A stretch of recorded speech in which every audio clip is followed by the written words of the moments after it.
बेळगाव येथील कुमार गंधर्व रंगमंदिरात सोमवारी बी खाते संबंधी भव्य आंदोलन आयोजित करण्यात आले।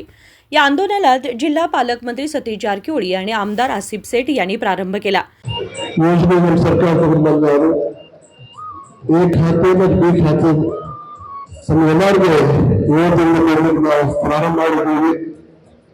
ನಾಳೆಂದು ಕಾರ್ಪೊರೇಷನ್ ಅನೆಕ್ಸ್ ಬಿಲ್ಡಿಂಗ್ ನಲ್ಲಿ 3 ತಿಂಗಳ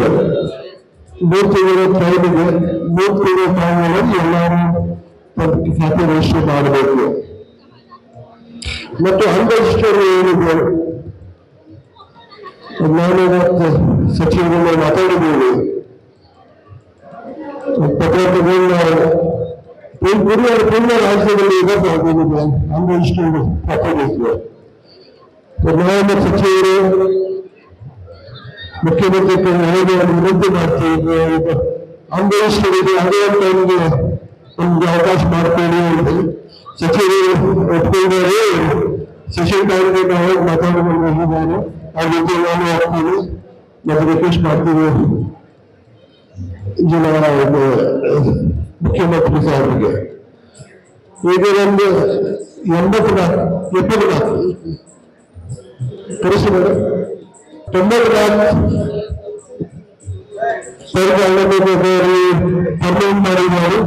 ಅವರು ಜಿಲ್ಲಾ ಸಚಿವರು ಕೈಯಿಂದ ಅವ್ರಿಗೆ ವಾಪಸ್ ಕೊಡ್ತಾ ಇದ್ದೀವಿ। ಒಂದು 5 ಜನಕ್ಕೆ ಇವತ್ತು ಕೊಡ್ತೀವಿ, ಆಮೇಲೆ ಕಾರ್ಪೊರೇಷನ್ ಆಫೀಸಲ್ಲಿ ಧಾರವಾಡ ಕೊಡ್ತೀವಿ। ನಾವು ಅದು 5 ಜನಕ್ಕೆ ಬರಲಿ। यावेळी महापालिकेकडून दरवर्षी नियमितपणे कर भरणाऱ्या करदात्यांचा सत्कार करून त्यांना सन्मानित करण्यात आले। बेळगाव महापालिका हद्दीत सुमारे 30,000 अनधिकृत मालमत्ता ओळखण्यात आल्या असून त्या सर्वांना बी खाते वाटप केले जाईल, यासाठी 3 महिन्यांचा कालावधी देण्यात आलाय। त्यामुळे नागरिकांनी याचा लाभ घ्यावा असं आवाहन महापालिका आयुक्त शुभा बी यांनी केलंय। राजशेखर हिरेमठ, KMM मराठी, बेळगाव।